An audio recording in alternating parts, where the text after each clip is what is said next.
নমস্কার বন্ধুরা, নতুন একটা ভিডিওতে তোমাদের সকলকে জানাই স্বাগতম। তোমাদের সঙ্গে রয়েছি আমি সুব্রত। তোমরা দেখছো তোমাদের প্রিয় ইউটিউব চ্যানেল কেরিয়ার উইজডম। তো বন্ধুরা, গুরুত্বপূর্ণ একটি ভিডিও নিয়ে চলে এলাম। রাজ্যে চালু হওয়া বাংলা যুবসাথী প্রকল্পে এবার নতুন উদ্যোগ নিল নবান্ন। রাজ্য সরকারের তরফ থেকে এই প্রকল্পের জন্য এবার বিশেষ হেল্পলাইন নাম্বার চালু করা হলো, যে হেল্পলাইন নাম্বারের মাধ্যমে তোমরা কিন্তু হোয়াটসঅ্যাপও করতে পারবে। হোয়াটসঅ্যাপের মাধ্যমে কিন্তু যোগাযোগ করতে পারবে এবং তোমাদের যে সমস্যাগুলো রয়েছে এই প্রকল্প নিয়ে সেগুলো কিন্তু জানাতে পারবে, সমস্যার সমাধান পেতে পারবে। একই সঙ্গে বন্ধুরা, তোমাদের এই বাংলা যুবসাথী প্রকল্পে বিপুল অ্যাপ্লাই হয়েছে। এখনও পর্যন্ত যে আপডেটটা উঠে আসছে, 84 লক্ষ প্লাস ফর্ম ফিল আপ হয়েছে এই প্রকল্পে টাকা পাওয়ার জন্য। তো এর মধ্যে অনলাইনে কত সংখ্যক ফর্ম জমা পড়েছে এবং অফলাইন মোডে কত সংখ্যক ফর্ম জমা পড়েছে সেই সংক্রান্ত গুরুত্বপূর্ণ তথ্য এবার প্রকাশিত হলো। তো সমস্ত বিষয়গুলো তোমাদেরকে পরপর জানাবো আজকের এই ভিডিওটির মাধ্যমে। ভিডিওটি ভালো লাগলে অবশ্যই লাইক এবং শেয়ার করে দেবে। সেই সঙ্গে বন্ধুরা, তোমরা যদি নতুন দর্শক হয়ে থাকো তাহলে অবশ্যই চ্যানেলটিকে সাবস্ক্রাইব করে নেবে এবং পাশে দেওয়া বেল আইকনে ক্লিক করে অল নোটিফিকেশন অপশানটিকে অন করে রাখবে। লেটেস্ট আপডেট তোমরা সবার প্রথমে পেয়ে যাবে।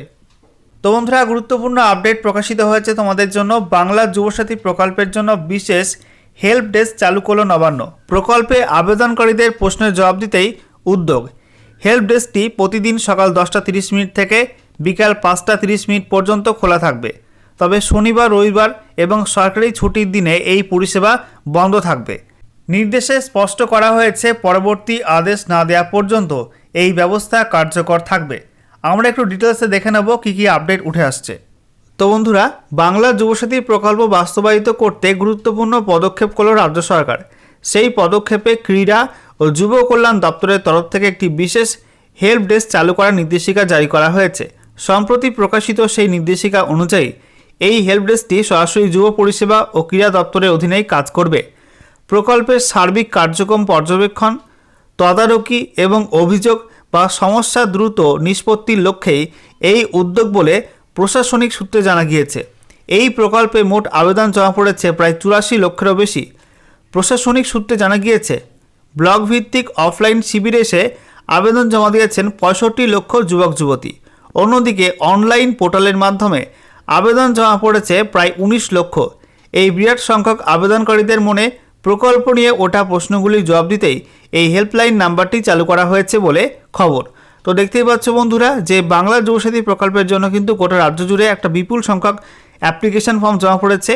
এটা আমরা দেখতে পাচ্ছি, গোটা রাজ্যে 84 লক্ষ প্লাস ফর্ম ফিল আপ হয়েছে এবং যার মধ্যে অফলাইনে শিবিরে গিয়ে 65 লক্ষ ফর্ম জমা দিয়েছেন এবং সেই সঙ্গে অনলাইনে যে ফর্ম ফিল আপটা হয়েছে পোর্টালের মাধ্যমে সেখানে 19 লক্ষ ফর্ম জমা পড়েছে। এবং সেই সঙ্গে বলা হচ্ছে, এই যে নতুন হেল্প ডেস্ক চালু করা হচ্ছে এর মাধ্যমে কিন্তু এই প্রকল্প সম্পর্কে কোনো অভিযোগ থাকলে বা কোনো সমস্যা থাকলে সেগুলো জানাতে পারবে, ঠিক আছে, এবং সেগুলো কিন্তু দ্রুত নিষ্পত্তি হবে, এমনটাই আপডেট উঠে আসছে। আচ্ছা, এরপর দেখো, নবান্ন থেকে প্রকাশিত নির্দেশিকায় আরও বলা হয়েছে, একটি নির্দিষ্ট মোবাইল নাম্বার 6292248888 হেল্প ডেস্কের জন্য চালু করা হয়েছে, যাতে হোয়াটসঅ্যাপও করা যাবে। তো দেখতেই পাচ্ছ বন্ধুরা, নির্দেশিকায় নবান্ন থেকে এই নতুন হেল্প ডেস্ক নাম্বারটি চালু করা হয়েছে এবং এটার মাধ্যমে কিন্তু হোয়াটসঅ্যাপও করা যাবে। এবং বলা হচ্ছে, এর মাধ্যমে প্রকল্পে আবেদনকারীরা তাদের আবেদনের অগ্রগতির বিষয় জানতে পারবেন। হেল্প ডেস্কটি প্রতিদিন সকাল 10:30 থেকে বিকাল 5:30 পর্যন্ত খোলা থাকবে। তবে শনিবার, রবিবার এবং সরকারি ছুটির দিনে এই পরিষেবা বন্ধ থাকবে। নির্দেশে স্পষ্ট করা হয়েছে, পরবর্তী আদেশ না দেওয়া পর্যন্ত এই ব্যবস্থা কার্যকর থাকবে।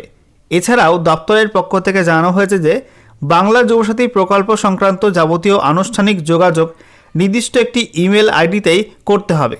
সেই ইমেল ঠিকানাটিও নির্দেশিকায় প্রকাশ করা হয়েছে। এর ফলে যোগাযোগের স্বচ্ছতা বজায় থাকবে এবং তথ্য সংরক্ষণ ও যাচাই আরও সহজ হবে বলে মনে করছে প্রশাসন। এই নির্দেশিকার অনুলিপি রাজ্যের বিভিন্ন গুরুত্বপূর্ণ দপ্তর ও আধিকারিকদের কাছে পাঠানো হয়েছে।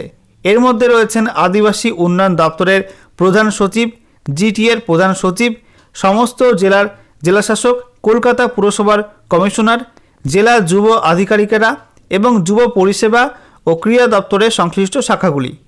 চলতি বছরের বিধানসভার অন্তর্বর্তীকালীন বাজেটে যুবসাথী প্রকল্প চালু করার কথা ঘোষণা করেছিলেন অর্থ প্রতিমন্ত্রী চন্দ্রিমা ভট্টাচার্য। তখন বলা হয়েছিল, 15ই আগস্ট থেকে প্রকল্পটি চালু হবে। পরবর্তীকালে নবান্নে সাংবাদিক বৈঠক করে মুখ্যমন্ত্রী 1 এপ্রিল থেকে প্রকল্প চালুর নতুন কর্মসূচি ঘোষণা করেন। সেই লক্ষ্যেই রাজ্য জুড়ে ব্লক ভিত্তিক শিবির ও অনলাইন পোর্টালের মাধ্যমে দ্রুত আবেদন সংগ্রহের ব্যবস্থা করা হয়।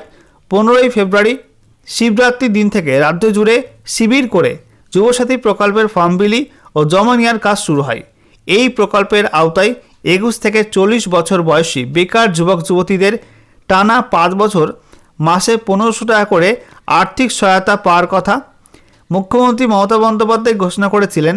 আগামী 1 এপ্রিল থেকেই উপভোক্তাদের ব্যাংক অ্যাকাউন্টে এই প্রকল্পের টাকা দেওয়া শুরু হবে। তবে প্রশাসনিক মহলের একাংশের মতে বাস্তবে নির্ধারিত সময়ে এই টাকা দেওয়া সম্ভব নাও হতে পারে, কারণ মার্চ মাসের প্রথম সপ্তাহের পর যে কোনো দিন বিধানসভা ভোটের দিনক্ষণ ঘোষণা হতে পারে। ভোটের নির্ঘণ্ট প্রকাশিত হলে আদর্শ আচরণবিধি কার্যকর হয়ে যাবে। সেই সময় নতুন কোনো প্রকল্পের আর্থিক সুবিধা চালু করা যায় না। ফলে ভোটের ফল প্রকাশের পরই যুবসাথী প্রকল্প কার্যকর করা সম্ভব হবে বলে মনে করছেন আধিকারিকদের একাংশ।